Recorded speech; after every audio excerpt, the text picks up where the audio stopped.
pay rise, not just to stand still, but a lot of working people need a pay rise to bring them up. Because the agenda that we've seen from the current government is not one of levelling up, but one of levelling down. How much disruption do you hope to cause? It's not about hoping to cause disruption.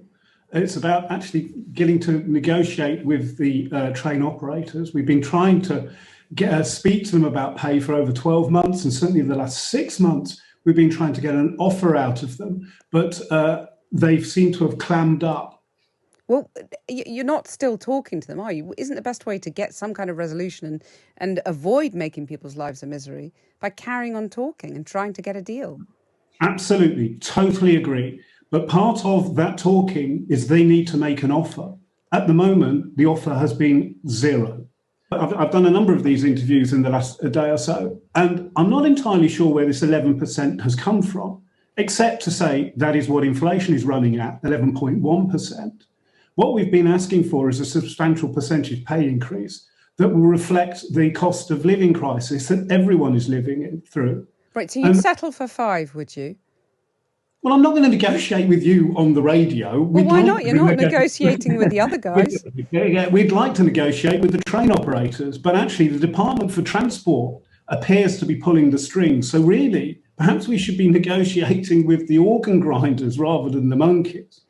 We're not talking about the moral value, because if we were talking about the moral value in negotiations, Boris Johnson would barely be on minimum wage. But what we're talking about is the market value.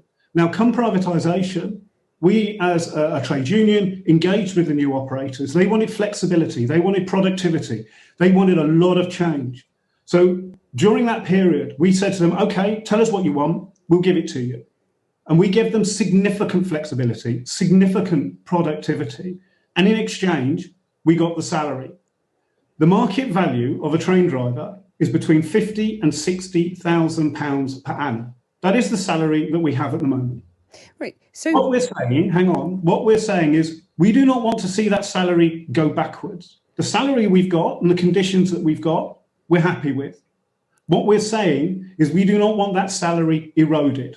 We do not want it to be going backwards. If you've got Boris Johnson talking about a high wage economy, why are they so desperate to level everybody down? Why are not those essential public service workers on better salaries? OK, even if that means fueling inflation and making life worse for all of us, including your members. Well, if we didn't have the economic incompetence in charge, we've had this inflation pushing at the door before the pandemic, before the Russian invasion of Ukraine, that we've had the shock of Brexit that's been sort of brought upon by Boris Johnson's government. Now, they have mishandled the economics. Why should working people have to pay for their incompetence? What we're saying is that we just want our